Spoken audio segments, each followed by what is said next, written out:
we will be looking at how to use the upper function into the Excel. Upper function is very useful, very much important function while doing the data analysis. Why? Again, the case sensitivity of the words.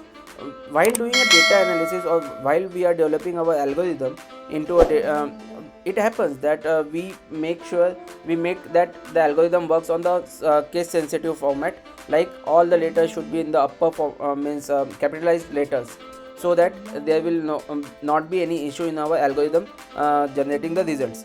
So it is important that how to use this upper function, and how to convert all the data into uppercase, so that we never face any issue into the algorithm.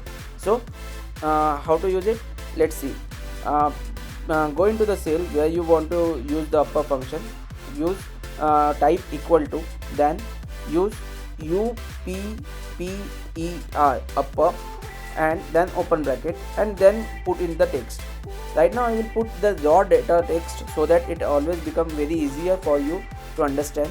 Then we will also see how to get the data from trim and proper function, and that we can use into a uppercase also.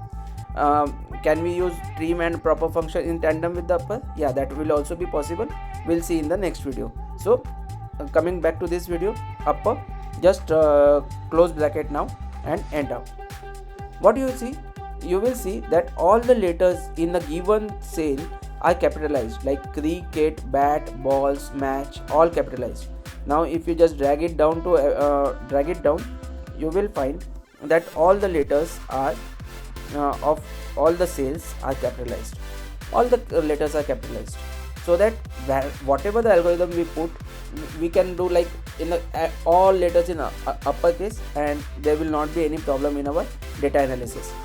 I hope you understand this usage of upper function, and if you want to see my trim function or the proper function, how to use that, you can see my previous video, which will be very much useful for you going forward in your data analysis and business analysis career. Thank you.